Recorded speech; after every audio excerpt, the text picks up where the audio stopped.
Hello my dear student. आज के lecture में आप सबका स्वागत करता हूं। आज कक्षा 12 का बहुत इम्पॉर्टेंट टॉपिक लेकर आया हूं। परीक्षा में लगभग प्रतिवर्ष आता है। क्या है आज का टॉपिक? अल्टरनेटिव करंट, प्रत्यावर्ती धारा में एलसीआर परपथ की प्रतिबाधा बहुत इंपॉर्टेंट है। यानी कि प्रेरकत्व एल, धारिता सी, प्रतिरोध आर, तीनों और कैसे हो, श्रेणी क्रम में जुड़े हो। ये बहुत इंपॉर्टेंट व्यंजक है। इससे पहले हमने दो वाले वीडियो आपको दिए थे जिसमें L C, L R, R C ये जुड़े हुए थे। आज तीनों जुड़े हुए हैं, तीनों श्रेणी क्रम में हैं। तब परपथ की प्रतिबाधा का व्यंजक क्या होगा, कलांतर इनके बीच फाई है, तब कलांतर का फार्मूला क्या होगा। बहुत अच्छा वीडियो आज का है, ठीक से देखिए और इसको तैयार करिए। ये क्वेश्चन 5 नंबर का आता है, बहुत इंपॉर्टेंट क्वेश्चन है। क्या है एक बार फिर समझ लीजिए। देखो, सबसे पहले तो लैंग्वेज, चित्र देख के लिखते हैं। क्या है, चित्र भी कैसे बनाते हैं, हेडिंग देख के। क्या हेडिंग है, देखो, जब परपथ में प्रेरकत्व एल, धारिता सी व प्रतिरोध आर श्रेणी क्रम में हो। प्रेरकत्व एल, धारिता सी, प्रतिरोध आर तीनों को श्रेणी क्रम में जोड़ते हुए प्रत्यावर्ती धारा स्रोत से जोड़ा गया है। सभी में जोड़ा हमने, इससे पहले चित्र बनाए थे सभी में इस टाइप से जोड़ा है। तो चित्र तो समझो बन गया। इसके बाद ये वाला देखो कैसे बनाते हैं, बी आर, यानी वी आर कहाँ से आया, प्रतिरोध आर के सिरों के बीच विभवांतर। देखो, प्रतिरोध आर के सिरों के बीच विभवांतर बी आर, ये देखिए ये हमने बना दिया बी आर। ये देखिए बी सी, बी सी हमने बना दिया। और देखिए बी एल हमने बना दिया, बी एल।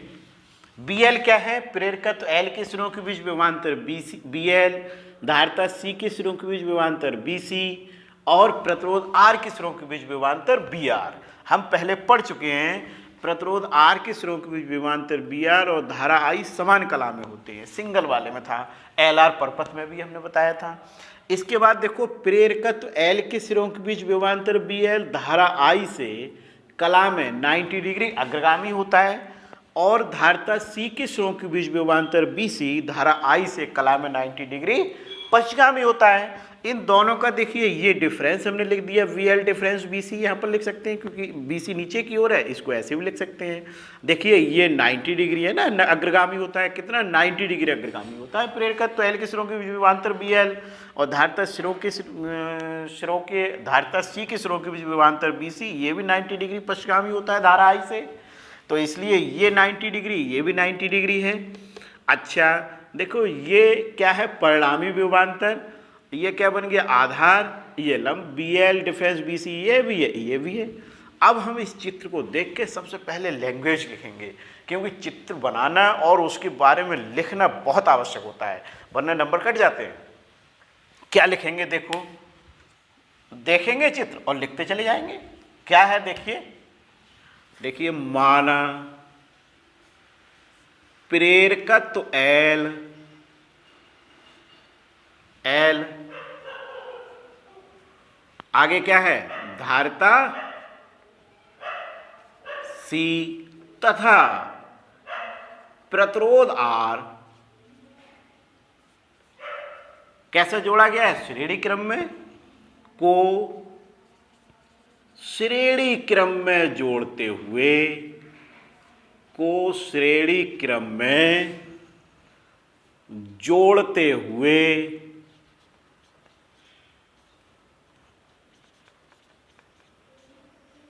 प्रत्यावर्ती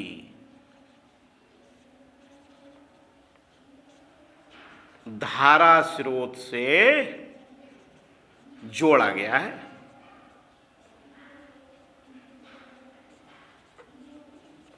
प्रत्यावर्ती धारा स्रोत से जोड़ा गया है, यानी एल सी आर को श्रेणी क्रम में जोड़ते हुए प्रत्यावर्ती धारा स्रोत से जोड़ा गया है। लैंग्वेज चित्र देख के हमने लिख दी। देखो यहां तक तो लिख दिया, इस चित्र को देख के ये लिख दिया। अब हम इसको देख के यह लैंग्वेज और लिखेंगे। क्या लिखेंगे, देखो, प्रेरकत्व एल के सिरों के बीच, के सिरों के बीच व्योमांतर क्या है? देखो एल के सिरों के बीच बी एल, धारा आई से कला में 90 डिग्री अग्रगामी है। बी एल धारा आई से कला में 90 डिग्री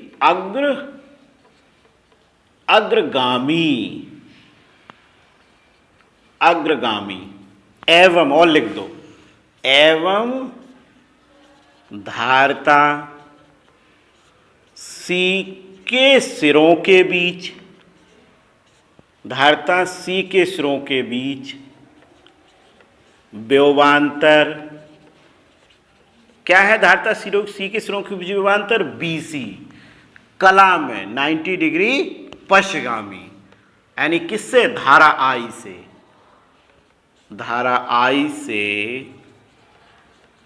कला में 90 डिग्री पश्चिगामी है। जबकि देखो, जबकि प्रतिरोध आर के सिरों के बीच विभवांतर बी आर और धारा आई समान कला में है। प्रतिरोध आर के सिरों के बीच विभवांतर, आर के सिरों के बीच विभवांतर बी आर व धारा आई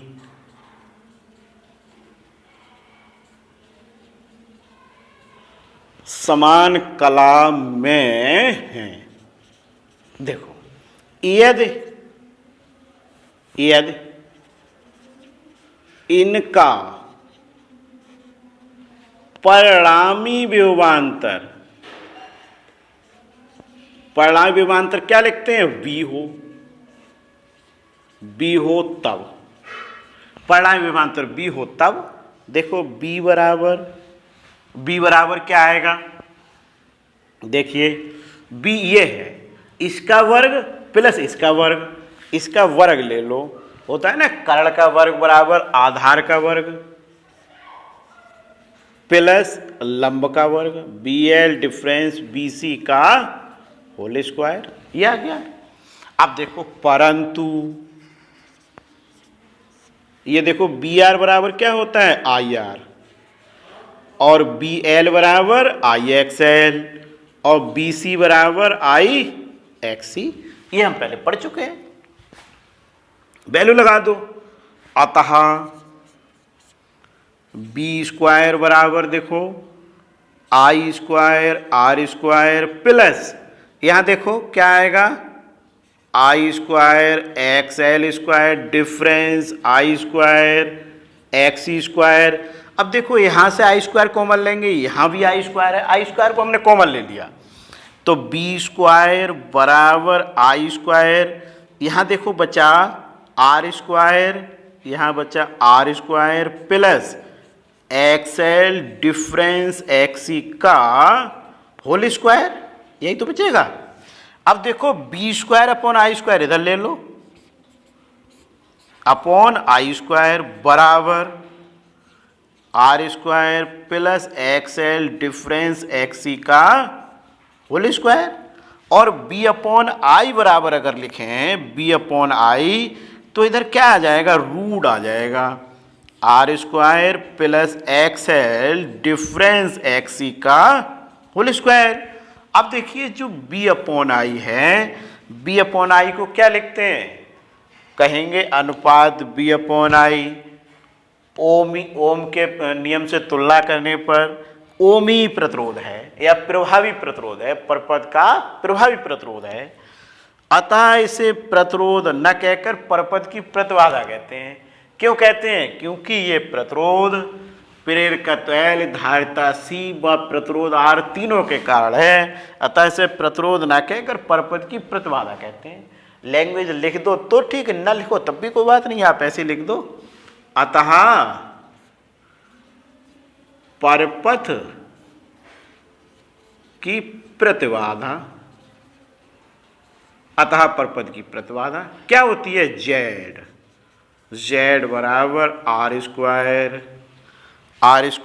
प्लस एक्सएल डिफरेंस एक्सी का होल स्क्वायर। ये डेरिवेशन हो गया। यानी परपद की प्रतिबाधा का ज्यादातर पूछा जाता है तो आप निकाल देंगे। देखो अच्छा, इनके बीच कलांतर क्या है, फाई, इसका भी मैं निकाल देता हूं। यदि, क्योंकि इसमें न्यूमेरिकल आते हैं, यदि इनके बीच कलांतर फाई हो तब टेन फाई, टेन में क्या होता है, लंब बटा आधार। लंब क्या है, V L difference B C, आधार क्या है, वी आर, यानी B L difference B C upon B R. ये वैल्यू लगा दो, ये वाली बी आर की, वी एल की, बी सी की वैल्यू लगाते हैं तो देखो क्या आएगा, tan phi equal to V L लगाएंगे, I X L, I X C, I R, तो आई आई कट जाएगा, ऐसे में लिख देता हूं एक्स एल डिफरेंस एक्स सी और अपॉन आर। एक्स एल बराबर भी लिख सकते हैं ओमेगा एल, एक्स सी बराबर 1 अपॉन ओमेगा सी, ये भी लिख सकते हैं। और वरना तो आप ऐसे ही रहने दो, tan inverse X L difference X C upon R. ये देखो ये भी कंप्लीट हो गया। ये देखो ये हमने बंद कर दिया, ये देखिए ये डेरिवेशन कंप्लीट हो गया। क्या हो गया, एलसीआर परपद की प्रतिबाधा। एलसीआर परपद की प्रतिबाधा परीक्षा में यदि नहीं आई, पहले तो हमने कहा बहुत इंपॉर्टेंट है, यदि नहीं आई तो इसमें न्यूमेरिकल आएगा। यानी ये एक ऐसा डेरिवेशन है, ये मान के चलिए परीक्षा में आएगा, तैयार करिए, बहुत अच्छा डेरिवेशन है। एक बार मैं पुनः फिर समझा देता हूँ आपको। देखो एलसीआर परपद को, यानी एलसीआर को श्रेणी क्रम में जोड़ते हुए प्रत्यावर्ती धारा स्रोत से जोड़ा गया है। लैंग्वेज लिख दी, प्रेरकत्व एल के सिरों के बीच विभवांतर बी एल, धारा आई से कला में 90 डिग्री अग्रगामी, धारता सी के सिरों के बीच विभवांतर बी सी कला में धारा आई से 90 डिग्री पश्चिगामी होता है, जबकि प्रतिरोध आर के सिरों के बीच विभवांतर बी आर और धारा आई समान कला में होते हैं। और इनका परिणामी यदि इनका परिणामी विभवांतर बी हो तब देखो कर्ण का वर्ग बराबर आधार का वर्ग प्लस लंब का वर्ग। बहुत सरल, बी आर बराबर आई आर, बी एल बराबर आई एक्स एल, बी सी बराबर आई एक्स सी, हम पहले पढ़ चुके हैं।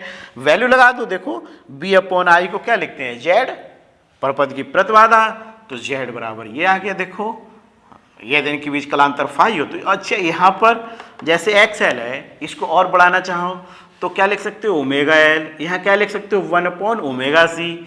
अब कहीं ओमेगा न देखे, कहीं आवृत्ति दे रखी हो तो ओमेगा की जगह हम 2 पाई एफ वो भी लिख सकते हैं। ये तो निर्भर करता है क्या दिया है, अगर प्रतिबाधा पूछा जाए तो हम इतना लिख देंगे, पर्याप्त है।